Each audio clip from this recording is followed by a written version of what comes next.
해볼 필요가 있다고 저는 생각하고 있거든요. 아, 진짜 맞는 말씀이세요. 그러니까 제가 지난번에도 말씀드렸지만 대상자가 A, B, C가 있다면 그러니까 이 대상자도 또 다 나눠야 돼요. 예, 그냥 비신자는 무조건 비신자다 이렇게 생각하시면 안 돼요. 예, 비신자 중에도 그러니까 말하자면 생자 비신자가 있고 그 다음에 교회를 나오기는 해. 그런데 생자 비신자가 있어요. 또 그 중에. 예, 그쵸? 그 예, 다음에 교회를 나오는데 어, 교회는 익숙한데 복음을 잘 모르는 분이 있어요. 예. 호기심은 조금 있고, 그쵸? 예, 그러면 이게 벌써 A, B, C입니다. 이 사람이 교회를 지금 나오고 있느냐 안 나오고 있느냐는 굉장히 중요하거든요. 분류를 할 때. 그러니까 우리의 지금 탐문이는 교회 아예 안 나오고 있는 분 A, 교회를 보이기는 하는데 전혀 본인이 기독교인이라는 생각을 안 하고 있는 분. 그 다음에 C는 교회를 나오고 있고 본인이 기독교인이라고 생각을 하기도 하는데 복음을 잘 모르시는 분. 이 각각에 대해서 일과를 어떻게 진행할지가 완전 달라져요. 1과, 2과, 3과. 네, 감사합니다, 님. 네. 자, 그러면 이제 또 이 얘기를 또 해야 되겠어요? 뭐 내용 얘기한다고 해놓고서 또 계속 서론인데, 아,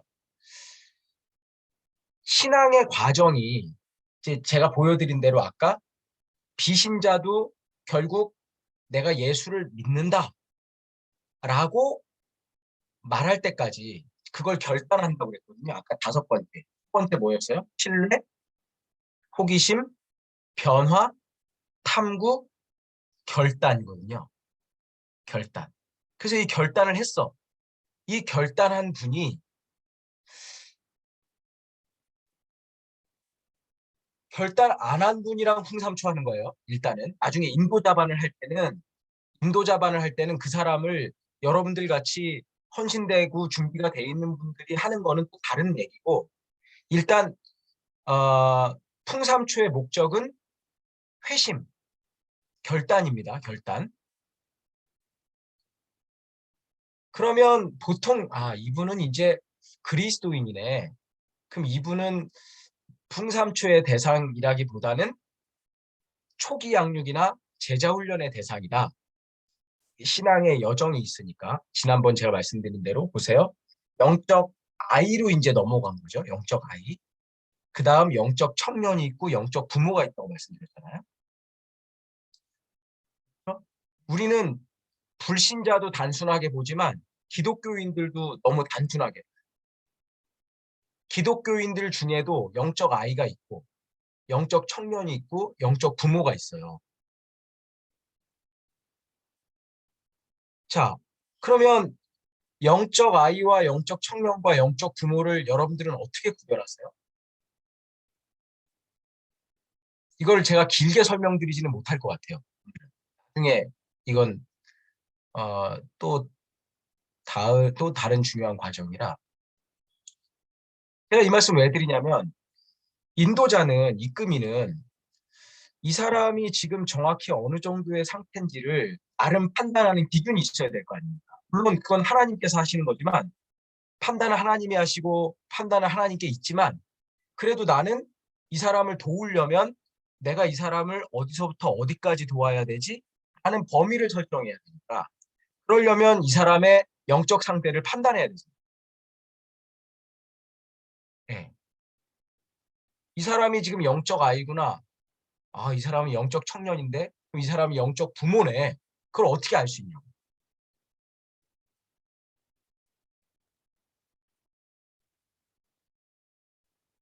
뭐 단순합니다. 이것도 역시 간단하게 정리해서 말씀드리면 영적 아이라는 거는 자기 스스로 신앙생활하지 못하는 분을 말하는 거야 아직. 그쵸? 아직 완전히 서 있지 못해.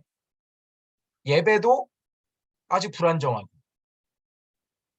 그 다음에 교회의 어떤 소속감이나 그런 본인의 어떤 정확한 그 정체성, 그리스도인으로서의 정체성도 완전하게는 불명확하고, 헌금 생활도 아주 불분명하고, 그죠? 그 다음에 교회 봉사도 불분명해. 이런 분이 영적 아이인 거죠.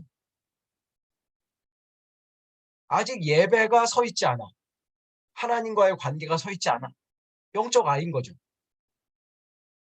영적 청년이라는 거는 이제 성년이 된 거잖아요. 자립된 거죠. 자립.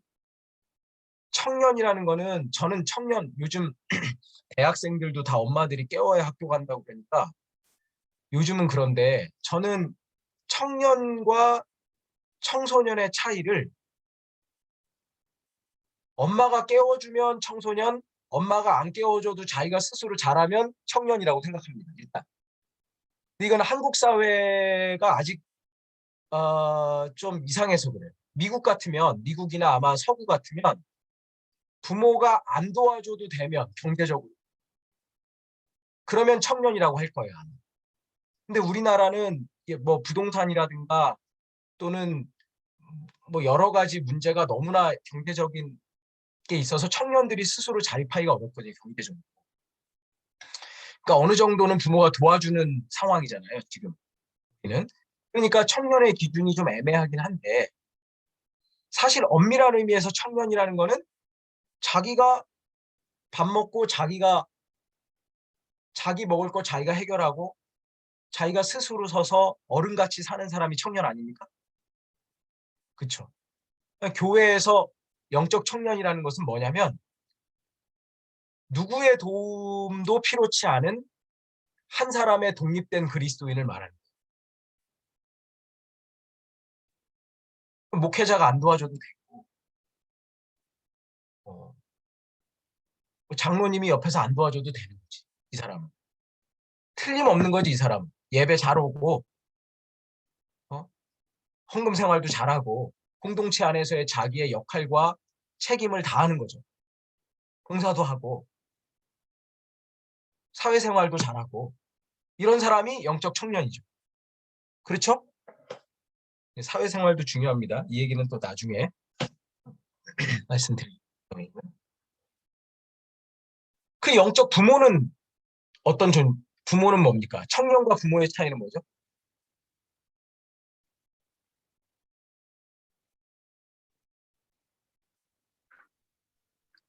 기본적으로는 부모는 양육의 의무가 있는 거죠. 양육 전에 낳아야 되죠. 이미 낳았잖아요, 부모니까. 그러니까. 예, 예. 예, 맞아요. 예, 말씀의 응, 의미는 뭐 정확하게 잘 모르겠지만, 맞아요. 똑같은 어른이에요. 청년도 성인이고 부모도 성인입니다. 그런데 청년만 있다고 해서 예를 들어 우리나라에 청년이 많다고 해서 저출생의 문제가 해결되는 게 아니지 않습니까? 청년들이 결혼해서 애를 낳아야 되잖아요. 요즘에 그 교회마다 제일 중요한 기도 제목이 그거 아니에요? 결혼을 안 해, 자녀들이. 예. 청년으로는 잘 사는데 부모가 안 되는 게 지금 문제인 거거든요. 부모는 낳고 키우는 게 부모죠. 낳고 키워야 돼. 낳고 키우는 게 부모예요. 그러니까 이제 지금 그러면은 여러분들 머릿속에 벌써 사람이 있으면 어떤 사람이 있어. 어떤 사람이 있으면 그 사람을 나는 내가 이끌이가 될 사람이니까 그 사람을 보면은 어느 정도 판단을 해야 되잖아요. 내가 수학 과외 선생님이면 학생을 만났을 때 얘가 도대체 지금 몇 학년 수준인지 알아야 될 거 아닙니까? 중학교 2학년 수준인지, 초등학교 5학년 수준인지, 구구단을 못하는 수준인지, 그걸 알아야 얘를 수학 공부를 가르칠 거 아닙니까? 그러니까 사람을 딱 봤을 때 이 사람은 아직도 기독교와 그리스도인에 대한 기본적인 신뢰가 필요한 사람인지, 그 사람한테 복음 전하고 양육합니까?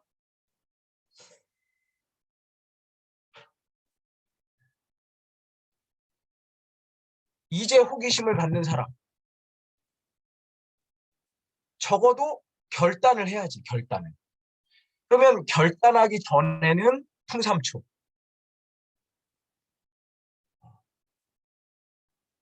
이것도 역시 신뢰나 호기심의 관계가 형성돼 있지 않은 사람하고는 풍삼초 못한다고 말씀드렸어요.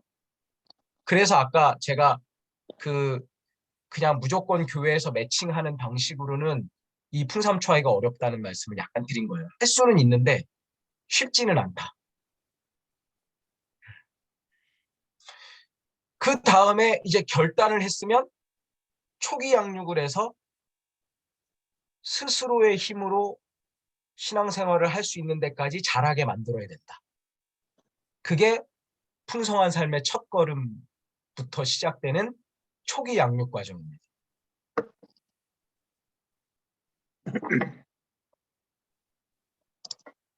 결신하지 않은 사람하고 풍성한 삶의 첫걸음을 할 수는 없는 거죠. 풍성한 삶의 기초는 더더욱 할 수가 없는 거죠.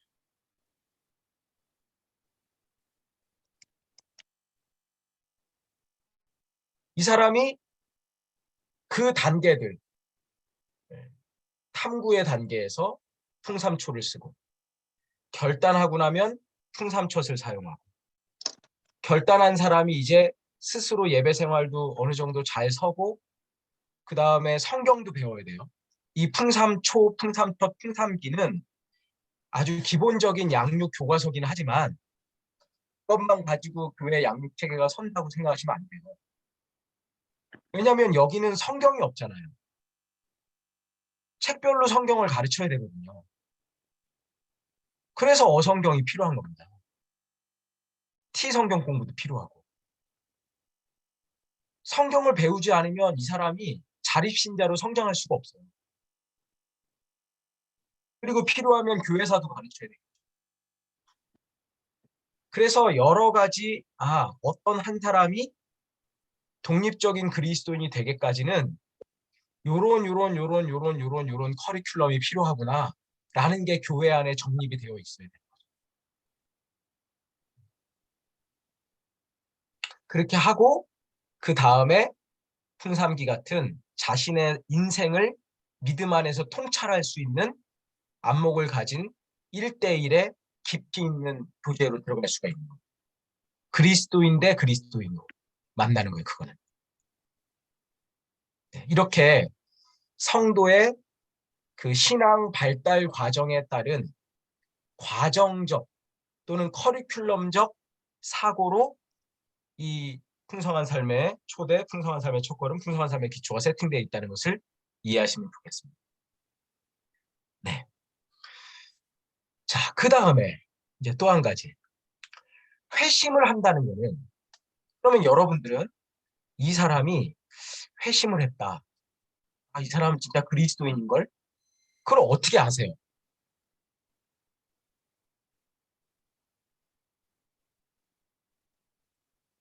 아까 이 얘기 하셨잖아요. 이 사람은 영적 아이로 이제 태어났구나. 이제 영적 아이구나. 라는 걸 어느 정도는 판단해야 된다고 말씀드렸잖아요. 이게 다 정확한 건 아니지만 어쨌든 나만의 기준을 가지고 있어야 되는데 이 사람이 영적 아이가 됐는지 아직도 그리스도인으로서 태어났다고 보기는 조금 어려운지 회심 전인지 회심 후인지를 어떻게 알 수 있습니까? 어떤 기준을 가지고 계세요, 여러분들?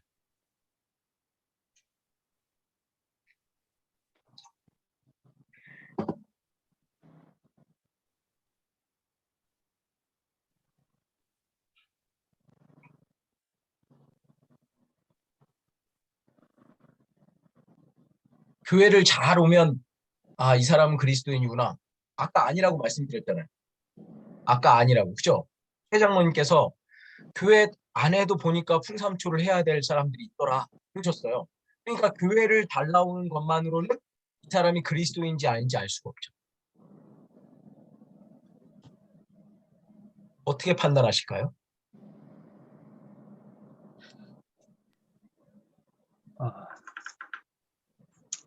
기본적으로는 그리스도인은 네.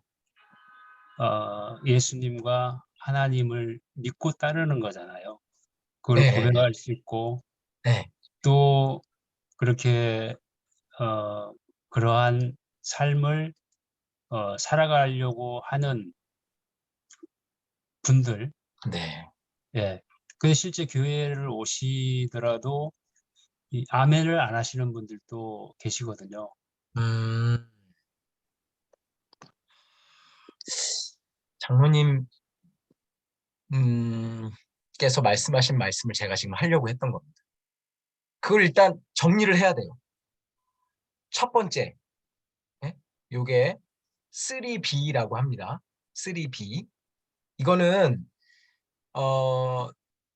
회심의 변질이라는 책에서 그 알렌 크라이더라는 분이 말한 거니까 이게 다 정답은 아니에요. 예. 근데 이제 이분이 이 회심의 변질이라는 책은 어떤 책이냐면 기독교의 역사를 살폈어요. 기독교 역사를. 예.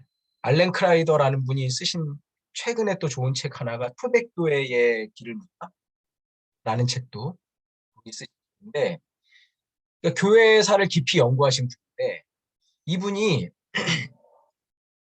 그 회심이라는 개념이 결정적으로 변화가 일어난 계기가 있었다는 거죠. 이게 다 추상명사잖아요. 회심. 회심이라는 말이 마음이 변했다라는 마음이 돌아섰다라는 말인데 그 사람의 삶을 지속적으로 변화시킬 수 있는 방향 전환을 회심이라고 하는 거거든요. 자, 근데 초대교회 때부터 한 300년까지는 박해를 받았지 않습니까? 길게는 정확하게는 한 250년간 박해가 있었어요. 박해가 있을 때는 예수를 믿으면 어떻게 되냐면은 예수를 믿으면 손해를 봅니다. 손해 수준이 아니죠. 때에 따라서 시대에 따라서는 목숨을 잃기도 하고 그런 어려운 일들이 생기잖아요.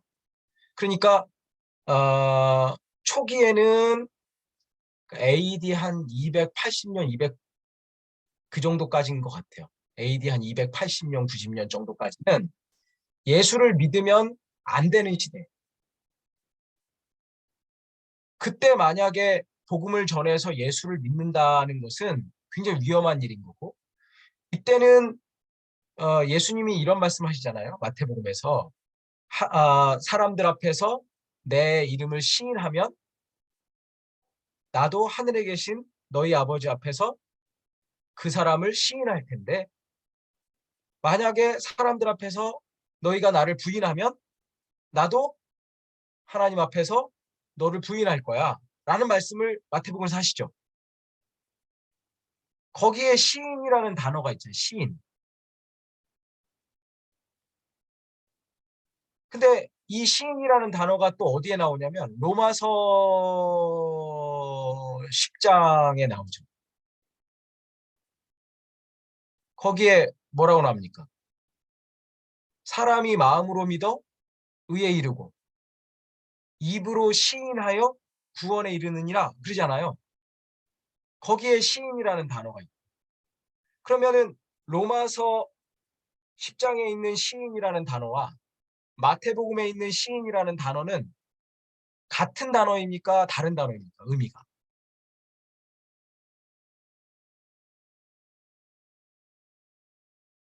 마태복음의 상황은 사람들 앞에서 예수를 믿는다고 시인하면 뭐 목숨이 날아갈 수도 있는 그런 상황을 얘기하는 거잖아요. 초대교회 때는 다 그랬으니까. 예수님의 제자들도 결국 예수님을 부인하잖아요. 그러니까 이 시인이라는 그 단어의 무게가 굉장히 큰 거죠. 로마서 10장에 있는 시인이라는 단어는 어떻습니까? 그때도 그렇죠. 바울이 뭐 얼마나 예수 믿어가지고 고생한지 아시잖아요. 뭐 돌에 맞아서 죽을 뻔한 게 아니라 거의 죽었다 다시 살아난 적도 있어요. 돌에 맞아가지고. 사도행전 14장에 보면. 그러니까 이런 어려움을 겪는 시대에 입으로 시인한다는 게 굉장히 어려운 문제다. 근데 지금은 어떠냐는 거예요. 지금 예수님을 시인한다는 거는 뭐 그렇게 큰 문제는 아니거든요. 별로 크게 손해 볼 일 아니고. 요즘에 그 청년들이 결혼하려고 그러면은 이게 자매들은 그리스도인이 많고 남자 청년들은 그리스도인이 거의 없다 보니까 어쩔 수 없이 이제 믿지 않는 청년들이랑 사귀어가지고 결혼을 허락을 하지 않습니까? 권사님이나 장로님들이. 그러면은 그 사위 될 사람한테 그러잖아요. 너 저 세례를 받아야 된다. 어? 교회 다녀야 너 결혼할 수 있다. 그러면 그 친구가 뭐라 그래? 예, 알겠습니다. 그러죠, 다. 저 많이 속아봐가지고 지금 드린 말씀이에요. 제가 그렇게 주례를 여러 번 했는데 그렇게 하고 나서 열심히 교회 잘 나오는 친구가 그렇게 많지가 않고 제가 제일 최근에 주례한 친구도 지금 교회에서 증발됐어요. 이 시인이라는 말의 무게가 달라졌다는 거죠. 어쨌든 중요한 건 뭐 이거죠. 뭐 그 얘기는 또 나중에 더 얘기를 해야 될 일인데 그 회심의 변질이라는 책은 그 변곡점이 4세기에 있었던 기독교 국교화, 공인과 기독교 국교화 사건이었다고 보는 거예요. 콘스탄틴 황제 시절에 기독교가 공인됐다. 처음에. 공인됐다는 말은 믿어도 된다라는 말이고 국교화가 됐다는 말은 안 믿으면 안 된다가 되는 거죠. 그러니까 4세기 이후에 이제 380, 390년대 이후에 400년, 500년, 600년, 700년 중세 시대를 거치면서는 교회를 다 다니는 거예요. 모든 사람이. 그런 시대에 어떤 개인적인 회심과 복음을 받아들이는 이런 변화는 거의 일어나지 않죠. 그러니까 그게 이제 그런 멘탈이 뭐냐면 지금 우리 교회에 있는 중직자 분들의 자녀들이 바로 그런 멘탈입니다. 태어나면서부터 우리 집은 기독교 집안. 그래서 어렸을 때 계속 교회를 나왔어요. 근데 이 친구들이 고등학교, 중학교 졸업할 때쯤에 한 3분의 1 사라지고요. 약간 또 묵인도 하고 공부해야 되니까. 대학교 들어갈 때 또 3분의 1 또 싹 사라지고. 군대 갔다 오면 또 거기서 또 3분의 1 또 사라지고. 그렇게 되는 거죠. 이게 이제 어, 이제 기독교적인 그 책, 회심의 변질이라는 책에서 나오는 용어로는 크리스텐덤적 기독교라고 말해요. 기독교 왕국적 기독교. 크리스텐덤. 근데 이제 그에 비해서 예수를 믿으면 손해보는 시대에 예수를 믿는 사람들은 크리스채너티 시대라고 말하죠. 기독교적, 본질적 기독교 시대. 이때는 진짜 오직 매력으로만 기독교가 가지고 있는 매력, 그리스도인의 사랑, 이 사람들이 어떤 그런 삶의 모습, 이런 것 때문에 예수를 믿는 사람들인 거예요. 근데 지금 우리 시대는 또 예수 믿는다고 손해보지도 않고 뭐 이득되지도 않는 그런 시대라고 볼 수 있겠죠. 각 사람의 상황에 따라서 다르겠지만 그런 시대에서는 오히려 이 사람들의 신앙이 순수해질 수 있는 가능성이 또 높습니다. 뭐 좋은 점을 굳이 찾자면. 근데 이 부분들을 잘 정리한 책이 그 회심의 변질이라는 책이거든요. 엘렌 크라이더가 쓰신. 제가 오늘 포스트 모던 보이 교회로 돌아오다라는 책과 회심의 변질이라는 책을 지금 말씀드렸어요. 굳이 안 읽으셔도 되는데 혹시 누군가에게 교육을 하거나 그러길 원하시는 분들은 이 책을 읽으시면 좋습니다. 정리가 잘 되실 겁니다. 아주 그 책 내용이 간결하면서도 아주 탁탁탁탁 정리가 잘 되는 아주 좋은 책이에요. 근데 그 회심의 변질이라는 책에서 초기 기독교인들은 이 사람이 기독교인인지 아닌지를 알아보는 게 너무 중요하다는 거죠. 왜 그럴까요? 박해 시대니까 섣불리 만약에 기독교인이 아닌 사람을 공동체에 들였다. 예배 장소가 노출된다든가 이래가지고 완전히 교회가 다 멸절당하는 그런 위기도 있을 수 있는 거죠. 그러니까 한 사람이 세례를 받는데 3년이 걸렸다는 거잖아요. 통상. 계속 시험해 보는 거예요. 이 사람 진짜 기독교인인지. 계속. 이게 제일 중요해. 이 사람이 기독교인인지 아닌지가 중요해. 자, 그때 세 가지의 기준이 뭐냐? 아까 장로님이 두 가지를 말씀하셨어요. 그 중에. 첫 번째, 공적인 신앙 고백을 하는 거예요. 아멘하는 게 그래서 중요한 거죠. 근데 교회에서 아멘하는 게 아니고 밖에서도 언제 어디서도 뭐 일부러 물어보지 않는데 난 기독교인이다라고 말할 필요까지는 없겠지만 물어봤을 때 나는 기독교인입니다. 라고 명확하게 말할 수 있어야 된다. 언제 어디서든지. 그리고 내가 기독교인이고 예수님이 나의 주님이고 나는 하나님 나라 백성이라는 사실을 말할 수 있어야 돼요. 하나님이 이 천지와 만물을 지으신 창조주시고 그분이 이 천지와 만물의 주인이시고 나의 인생의 주인이라는 사실을 고백할 수 있어야 된다. 그 첫 번째. 두 번째는 그 고백에 따른 책임 있는 행동을 말해요. 책임 있는 행동, behavior, 태도. 첫 번째는 belief고요. 공적 신앙 고백. 두 번째는 behavior. 이거는 뭐 하루아침에 막 술, 담배 다 끊고 막 하루아침에 뭐 완전히 막 뭐 교회에서 살고 이런 걸 말하는 게 아니라요. behavior라는 거는 적어도 내가 기독교인이라고 말할 때 따르는 책임을 다하려고 하는 걸 말한다는 거죠. 그 예배 생활이라든지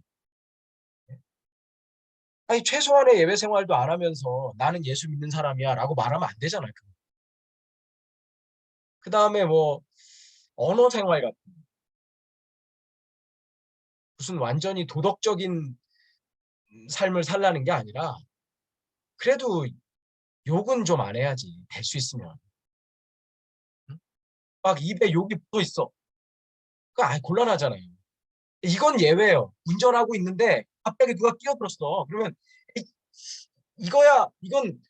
이거는 제가 말하는 건 비헤이비어라는 거는 그렇게 노력하고 그런 책임 있는 모습을 보이려는 것을 말하는 거지. 즉 신앙 고백에 따른 책임 있는 행동을 말하는 겁니다. 아시겠죠? 고백 따로, 입술 따로, 삶 따로가 아니라는 거예요. 그 다음 세 번째. 이게 진짜 중요합니다. 세 번째. 이 얘기는 좀 잘 안 하세요, 사람들이.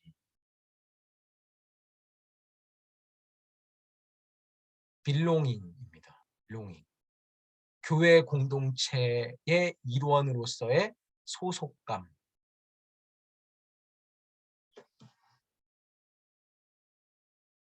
신앙을 자꾸 개인적 차원에서만 이해를 하기 때문에 사람들이 하나님과 나와의 문제라고만 생각해요. 그게 아니에요. 그리스도인이 된다는 거는 내가 개인으로 사는 사람이 하나님의 백성으로서 살아가는 걸 의미해요. 교회의 일원이 되어서 산다는 걸 의미하는 거예요. 나는 국군중앙교회에 소속된 사람이야. 나는 육군교회에 소속된 사람이야. 이게 중요하다는 거예요. 어느 지역교회에 나는 속해 있어. 거기에 내 형제가 있고 자매가 있어. 라고 인식하는 교회 공동체의 일원으로서의 소속감. 세 가지 말씀드렸습니다. belief, behavior, belonging. 이 세 가지가 이 사람이 그리스도인인지 아닌지를 판별하는 기준이라고 보시는 게 좋겠다 이겁니다. 물론 사람에 따라서 세 번째를 꼭 굳이 넣어야 될까라고 생각하실 수도 있어요. 그거는. 근데 이제 제가 말씀드린 건 초대교회의 역사를 연구하고 교회사를 깊이 연구하신 학자분이 얘기하신 거고, 가만 보니 지금 우리 교회도 그게 문제 아닙니까? 제가 이 세 가지 기준을 깨닫고 나서 제가 이제 공군교회 섬길 때인데 우리 공군교회 우리 교회 성도님들 막 생각을 해봤죠. 그랬더니 진짜 틀림없더라고요. 틀림없더라고요. 그분이 기독교인지 아닌지 잘 모르겠어. 그분이 교회를 오는데 그분은 뭐가 없냐? 자기 아내한테 그러는 거예요. 야, 니네 목사님 왜 그러냐? 자기도 교회 다니는데. 에? 야, 그 장로님들은 왜 그러냐?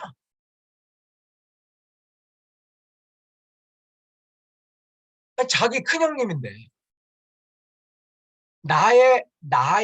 내가 이 안에 속해 있다는 생각을 안 하는 거지. 계속 세상과 교회 사이에서 한 발씩 걸치고 유리할 때 이쪽, 유리할 때 이쪽 이렇게 하는 거예요.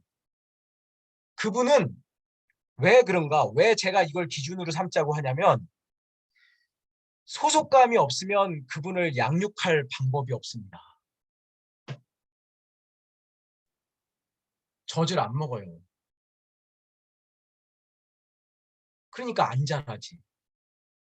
안 태어났으니까 안 자라는 거예요. 태어나야 젖을 물릴 거 아니에요. 그러니까 우리가 이 얘기를 다시 역으로 바꿔 얘기하면 풍삼초에서 여러분들이 해야 될 일이 뭐냐? 분명한 신앙 고백을 하게 만드는 게 목표다 이 말이죠.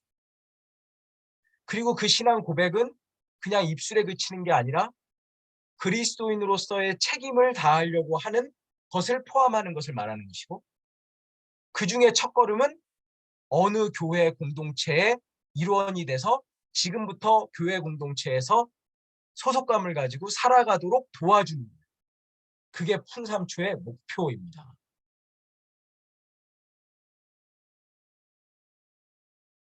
이 목표를 똑같이 갖고 있지 않으면은 사형리처럼 그냥 되는 거예요. 사형리. 하나님 당신을 사랑하십니다. 우리는 죄인입니다. 예수님이 십자가를 지셨습니다. 이걸 믿으면 구원입니다. 이제, 이제 죄인이 아니시니까 이제 죽으시면 천국 갈까요? 안 갈까요? 글쎄요. 아유, 죄사함을 확신하셔야죠. 천국 가십니다. 어. 그리고 끝난 거야.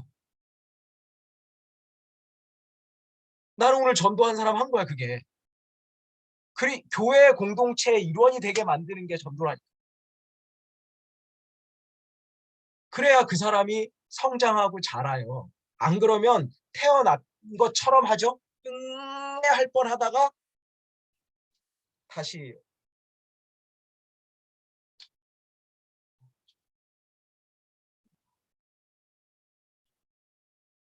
많아요. 그런 사람이.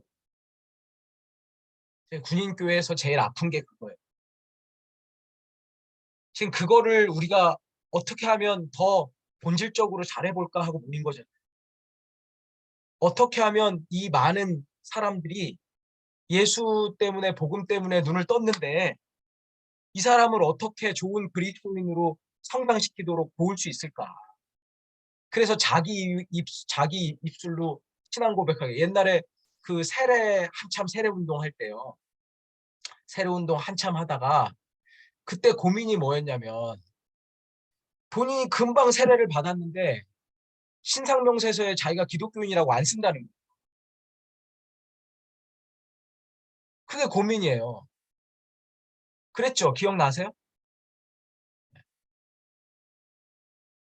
저는 진짜 이해가 안 되더라고요. 그게 왜 고민인지. 예수 믿는 사람을 세례를 줘야 되는데 예수 안 믿는 사람을 세례를 줬으니까 그렇게 된 거지.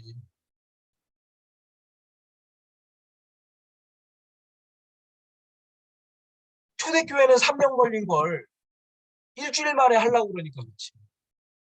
그렇다고 3년 하자는 게 아니고 최소한 이 사람이 기독교인으로서 내가 저는 이제 기독교인입니다 하고 해야 세례를 줄 거 아닙니까? 그래가지고 그때 해결책이 뭐였는지 아세요 혹시? 세례를 줬는데 기독교인이라고 본인이 쓰질 않아. 그러니까 신자 비율은 높아지지가 않는 거예요. 세례율은 높은데. 그래가지고 그 한국 군성연합회하고 고민하다가 어떤 해결책을 냈냐? 좋은 아이디어라고. 세례 끝나고 나서 이게 세례가 너무 금방금방 하니까 얘네들이 기억을 못해서 그런가. 세례 끝나고 성찬식을 하자 그랬어. 아니 그러면은 세례를 받을 때도 기독교인이 아니었던 사람이 성찬을 먹으면 기독교인이 됩니까?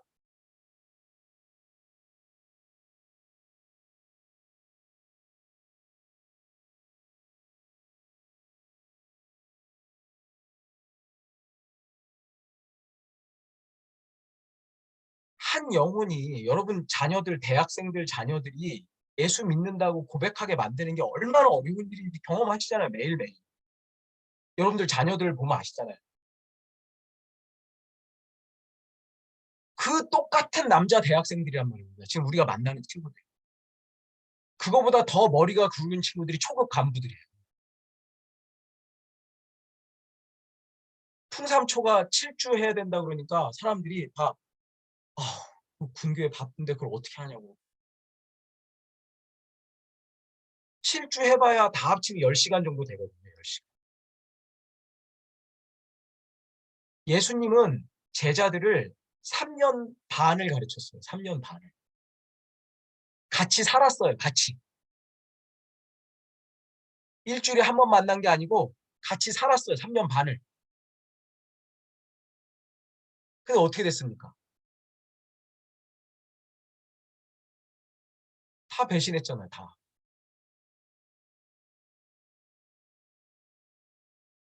그 배신해도 다 구원받는 거 아닙니까? 글쎄, 그건 잘 모르겠어.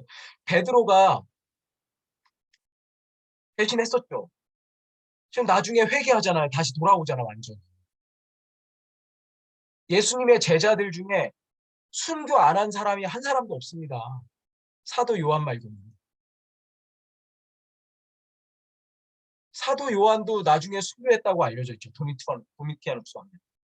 그 95세가 된 노인.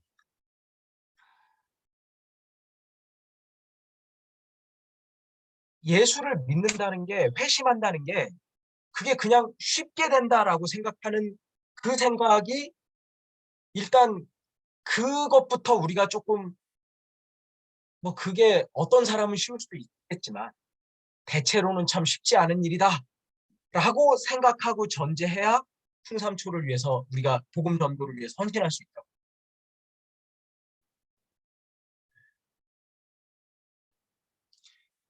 한 사람의 회심은요. 회심은 어떤 사람은 즉각적으로 하기도 하지만 대체로는 굉장히 오래 걸립니다. 그러니까 회심의 시작이 건강하면 돼요. 이것도 참 중요한 얘기인데요. 예를 들자면 그러니까 책 중에 이제 신약이 말하는 회심이라는 리차드 피스라는 분이 쓰신 좋은 책이 있는데 이 책은 굳이 안 읽으셔도 됩니다. 이건 목사님만 읽으면 돼요. 신약이 말하는 회심이라는 책은 이건 무슨 책이냐면 성경에 나오는 신약에 나오는 여러 인물들을 그 사람의 회심을 한번 추적해 보는 거예요.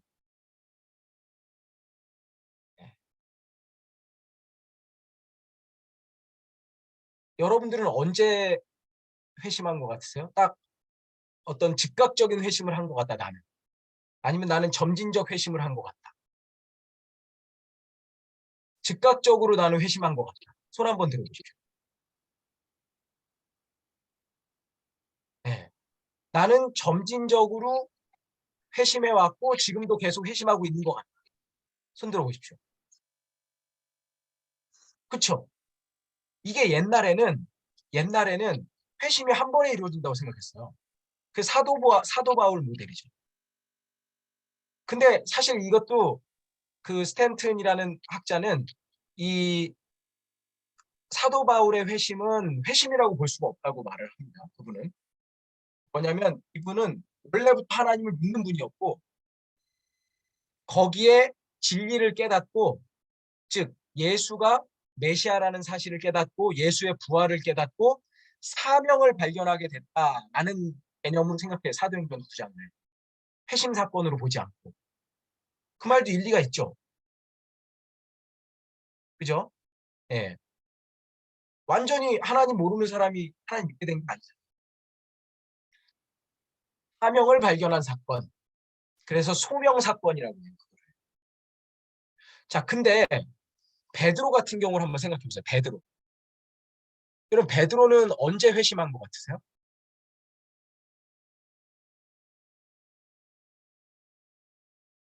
베드로의 어떤 생애의 장면들 한번 떠올려 보세요. 제일 먼저 떠오르는 장면은 막 고기를 잡고 있는데 예수님이 오른편에 그물을 던지라 그랬더니 물고기가 엄청 많이 잡혔어요. 그때 뭔가 신적 병의를 느끼고, 아, 주님, 저를 떠나소서. 저는 죄인입니다. 하고 고백합니다. 그때 회심한 걸까? 그 조금 아닌 것 같죠? 약간 부족하죠. 그러면 배와 그물을 버려두고 예수를 따르기 시작할 때부터인가?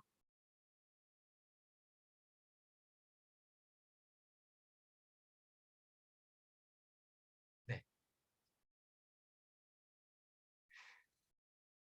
언제 회심했나? 또 언제죠? 아니면 빌립보서 가이사라 빌립보에서 주는 그리스도시요 사람들이 나를 누구라고 하느냐 할 때 그때냐? 주는 그리스도시요 살아계신 하나님의 아들입니다. 라고 고백할 때 언젠가? 아니면 어, 또 그렇게 보기에도 뭐한 게 바로 그 뒤에 어, 십자가에 대한 얘기를 예수님이 하시니까 베드로가 그렇게 하지 마시라고 막 그래가지고 사단아 내 뒤로 물러가라 책망받잖아요. 베드로가. 그리고 또 베드로가 나중에는 그 세 번 부인한 일이 있고 그 다음에 또 그 뒤에는 어떻게 되냐면 제가 주님을 사랑합니다. 네가 나를 사랑하느냐라고 갈릴리 바다에서 예수님께 세 번 물으셨을 때 그때 하기도 하고. 그러니까 이 베드로의 생애를 생각할 때 회심을 언제 했다고 볼 수 있냐라고 물어볼 때 금방 여러분들이 많은 분들이 손들고 대답하신 것처럼 그리스도인으로서 회심한다라는 것은 건강한 첫 출발부터 시작해서 지속적으로 이어지는 것이구나 라는 생각을 하실 필요도 있다는 거죠. 열어둘 필요가 있다는 거죠. 또 우리 문 집사님이십니까? 문덕호 집사님처럼 장로님이십니까? 즉각적으로 회심했다고 볼 수도 있고 사람에 따라서. 그러니까 자, 풍삼초를 통해서 그분이 내가 이제 나중에 7과에서 제가 오늘 풍삼초의 목표를 말씀드리고 있는데 회심했다고 그 사람이 이제 나중에 고백을 해도 그 회심은 이분에게 긴 회심의 과정의 첫 출발이 되겠구나 라는 인식을 우리가 가질 필요가 있다는 것이죠. 물론 그게 진정한 회심이 될 때도 있어요. 또 어떤 경우는. 그러니까 이 풍삼초를 통해서 우리는 그 사람과 진지하게 대화하고 그 사람의 신앙의 여정을 같이 걸어가지고 관계를 맺는 데 초점을 둬야 된다. 앞으로 이 사람이 마치 그 각인 효과처럼 처음 눈 떴을 때 보이는 게 자기 엄마처럼 생각하듯이 그 사람이 풍삼초를 통해서 기독교의 진수를 깨닫게 되면 그럼 그다음부터 그 사람과 여러분은 앞으로 그 사람이 가야 될 긴 신앙의 여정을 함께 걸어가주는 좋은 신앙의 선배가 돼주는 거야. 그걸로 끝나는 게 아니야.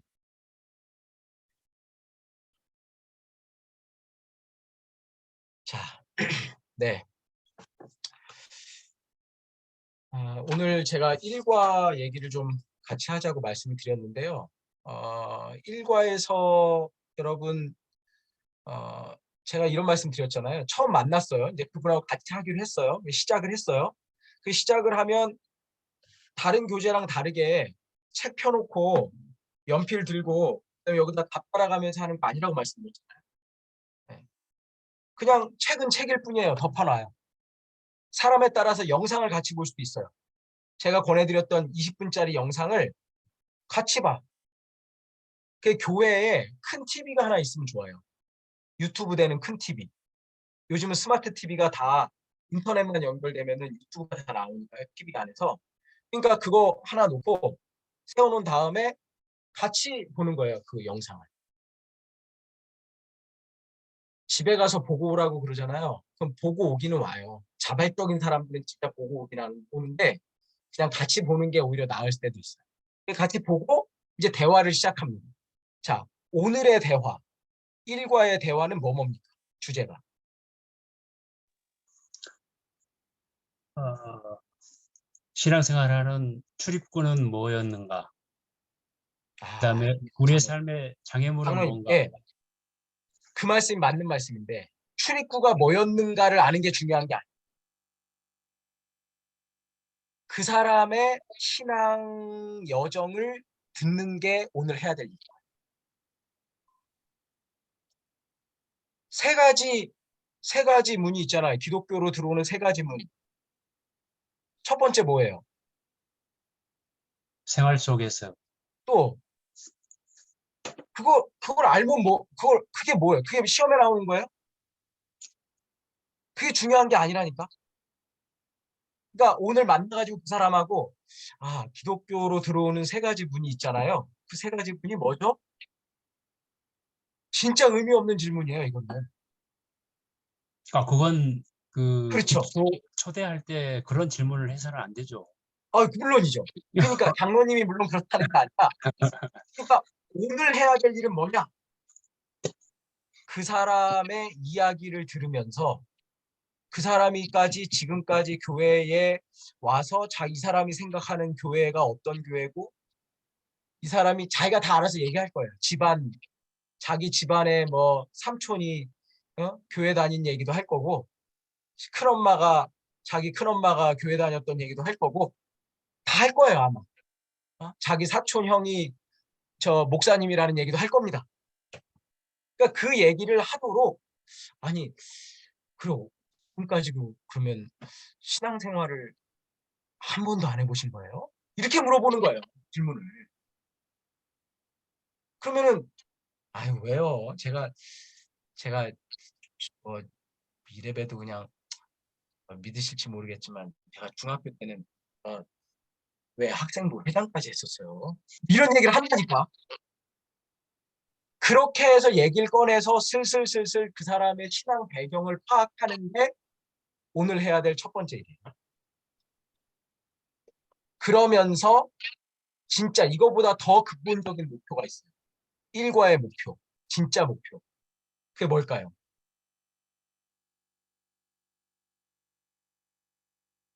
네.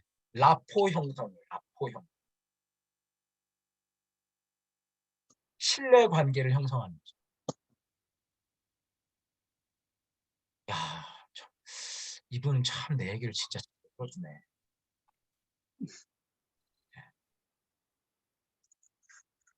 아, 교회 다니는 사람하고 얘기해도 재미가 있네. 이거 A인 경우는. B인 경우는 제가 A, B, C 지금 구별했잖아요. A는 생짜, 교회 안 다니는 사람. B는 교회 다니는데 생짜. C는 교회 꽤 다닌 아직 결신하지 않은 사람. 회심이 불분명한 사람. A, B, C에 따라서 얘기의 내용과 강도가 다 다를 거예요. 근데 그 사람 얘기만 하는 게 아니에요. 내 얘기도 해야지. 사람이 듣기만 하고 자기 얘기를 안 하면 그것도 좀 이상하다. 적절하게 내 얘기를 해야 돼. 그럼 내가 어떤 얘기를 할지가 준비돼 있어야 돼. 다시 말하면 여러분들 각자의 신앙생활의 과정을 간략하게 요약한 그런 언어들이 여러분들에게 있어야 된다. 여러분들만의 스토리가. 그것도 이땐 이렇고 저땐 저러면 안 되잖아요. 어느 정도는 딱 줄거리가 갖춰져 있는, 근데 그 얘기가 너무 많아서는 안 돼요. 아마 1과에서는 1시간 20분 정도 하면 적절합니다. 더 많이 하면 안 돼요.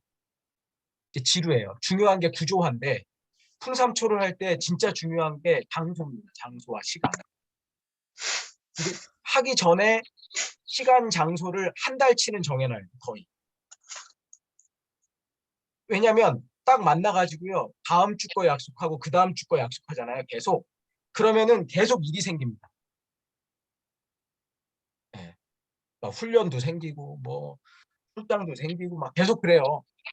그리고 그러면서 이제 게으름이 틈타고 핑계가 틈타고. 그러니까 최소 한 달 정도는 시간 약속을 딱 해놔야 돼요. 수요일 뭐 오후 2시 뭐 이렇게. 시간 약속을 딱 하고 끝나는 시간이 예측돼야 됩니다. 시작해가지고 막 말 잘 통한다고 2시간, 3시간 하잖아요.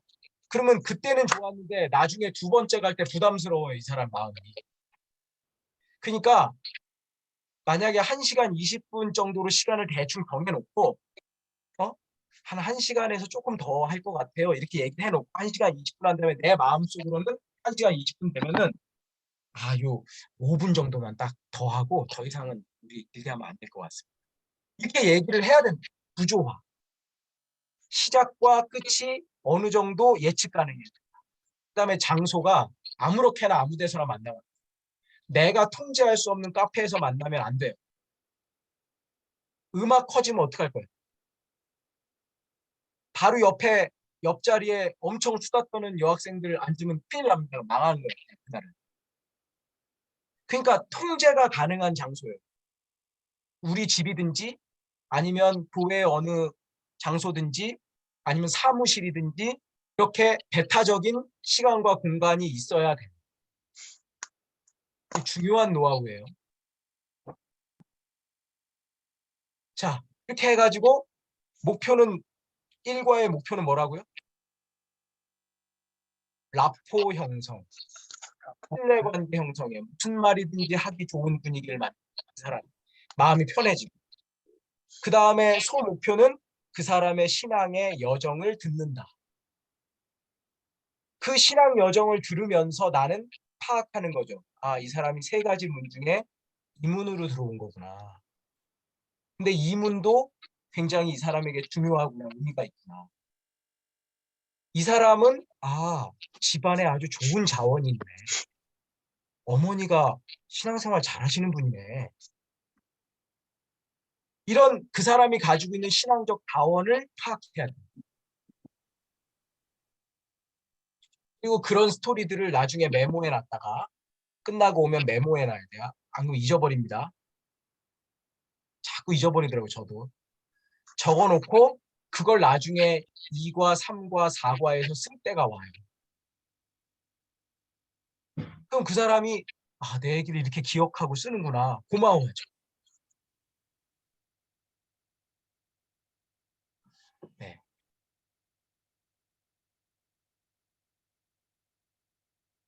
이해되시죠? 잘하실 수 있으시겠죠? 네. 이런 거 늘 하시는 겁니다, 여러분이. 잘해 오셨던 거예요. 자, 그 다음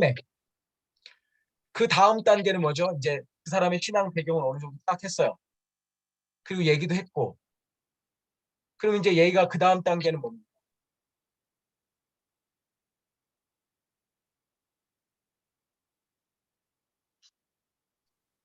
그 다음 소제목, 꼭지, 장애물을 파악하는. 세 가지 장애물 중에 어떤 장애물이 있는지를 파악하는.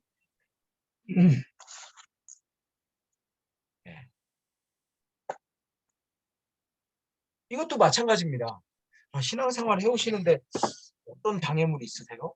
세 가지는 세 가지는 지적인 장애물도 있고요. 뭐 삶의 고통도 있고요. 이렇게 얘기하면 안 되고 거기에서 이제 어떤 질문을 해야 될까요? 신앙생활 이렇게 근데 지금 이렇게 교회 생활을 그래도 잘 안 하시는 거 못 하시는 걸 보면 뭔가 좀 혹시 좋은 일이 좀 있으셨어요? 이렇게 물어본다든가. 아니면 조금 마음이 열린 분들이 있거든요. 이런 분들은 일찍 얘기해요. 어. 자기 큰아버지 얘기할 때 이미 교회에 자기가 듣지 않았던 기억들 막 얘기해 이미. 그렇죠? 네. 그러니까 이게 아까 장애물과 세 가지 문이 기독교로 들어온 세 가지 문과 세 가지 장애물이 합쳐서 파악하게 되는 경우도 있어요. 근데 이게 좀 주의점은 있습니다. 장애물을 얘기하거나 교회에 대해서 좋지 않은 경험을 얘기하게 될 경우에 내가 적절하게 지지해 주기는 해야 되지만 너무 지나치게 교회 편을 들거나 아니면은 너무 지나치게 그 사람 편을 들면 좀 곤란합니다. 그러니까 공감은 해주되 내가 X도 아니고 O도 아닌 세모를 유지하면서 공감해 줄 필요가 있다는 거예요. 교회에 대한 좋지 않은 얘기를 할 때. 무슨 말씀인지 아마 아실 겁니다. 지금 제가 드리는 말씀.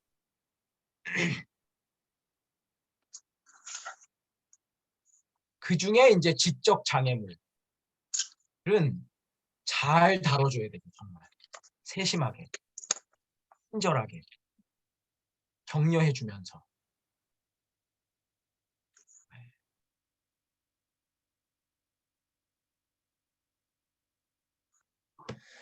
자, 일단 아주 기본적인 내용들은 제가 말씀을 좀 드렸는데 혹시 뭐 코멘트 하시거나 질문하시거나 뭐 얘기하시고 싶으신 거 있으시면 뭐든 얘기해 주시면 좋겠습니다.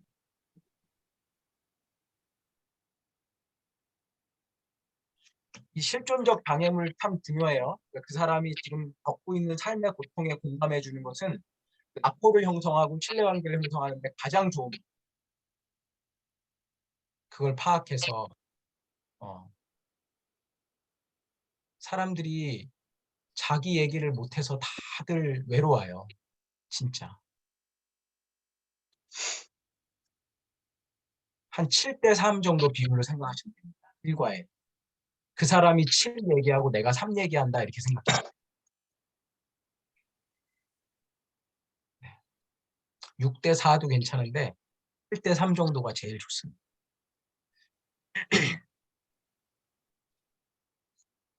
네. 더 하시고 싶으신 말씀 있으실까요? 혹시 강의 들으시면서 1강 영상 들으시면서 그러니까 인도자반하고 그다음에 1강 영상에서 뭐 혹시 코멘트 하시거나 궁금하신 내용 있으세요?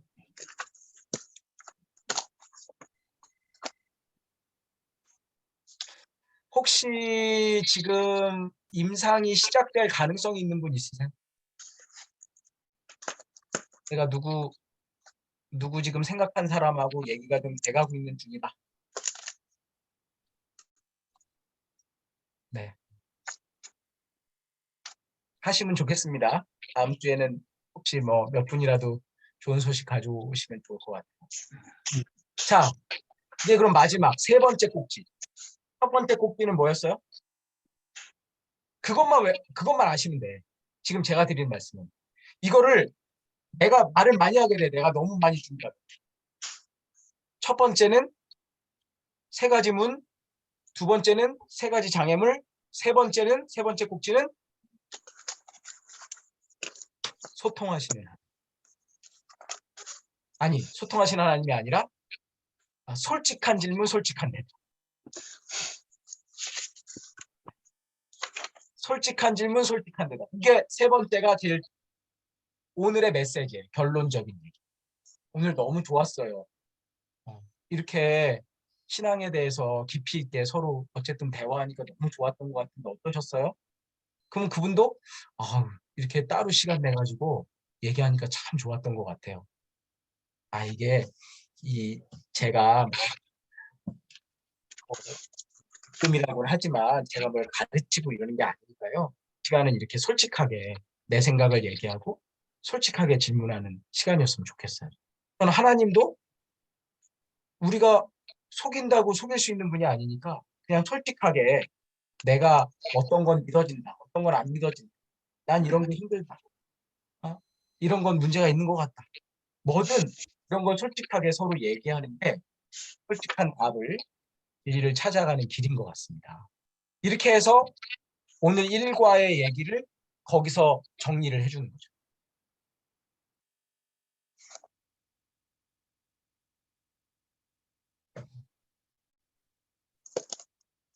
챕터 얘기를 하셔도 좋고 안 하셔도 좋고요.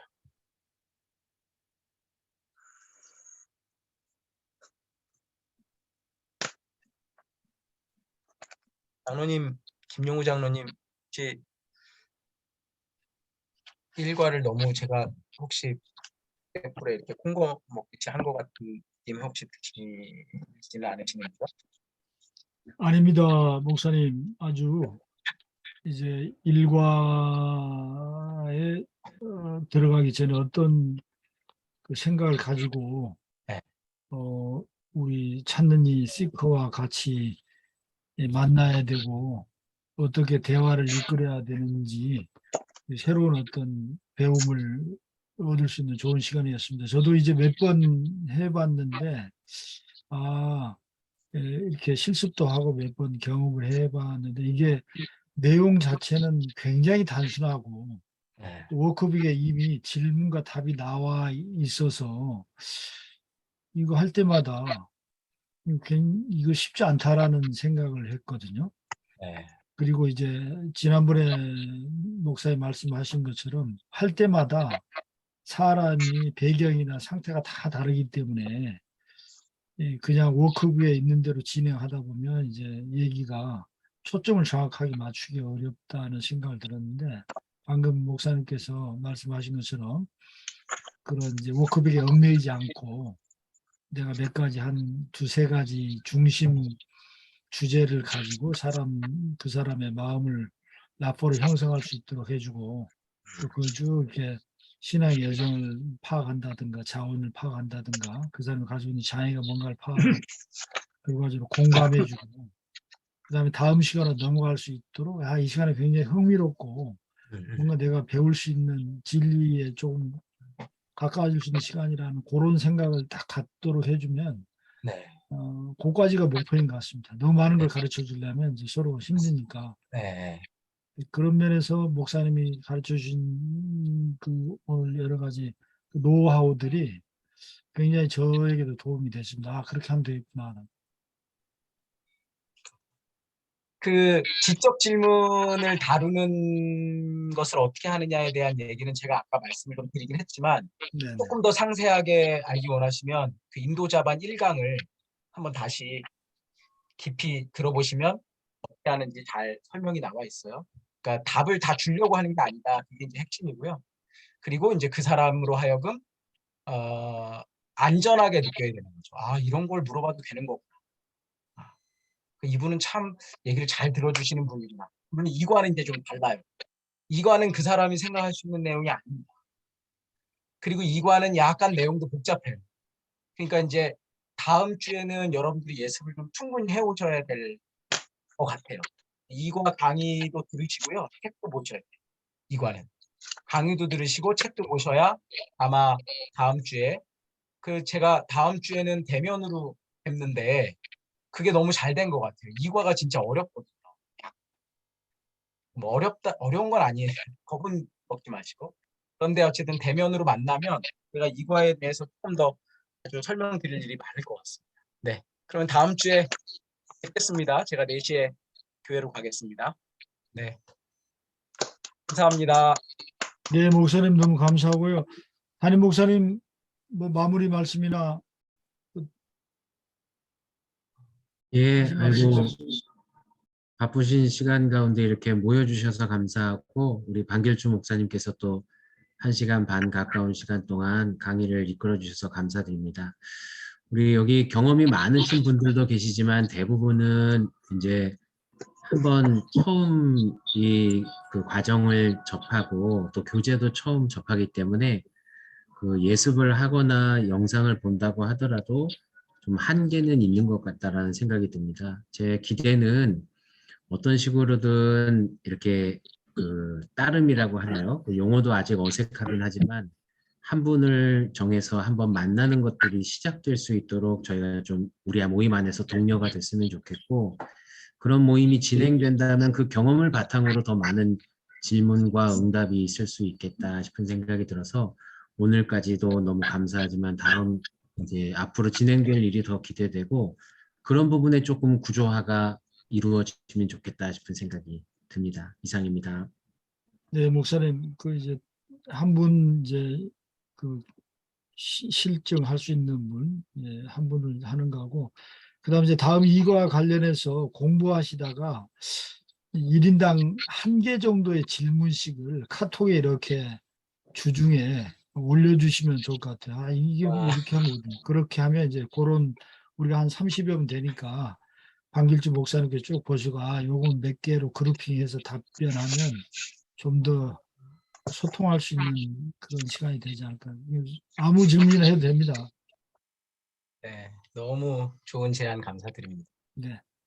카톡방을 잘 활용해 주시기 바랍니다. 제가 전화번호를 하나 올려드릴게요. 제가 카톡방에 혹시 뭐 이건 좀 거기다 묻기가 그렇다 개인적으로 궁금하신 거 있으시면 물어보시면 좋을 것 같아요. 감사합니다. 다음 주에 뵙겠습니다. 네, 감사합니다. 네, 고맙습니다. 감사합니다. 고맙습니다.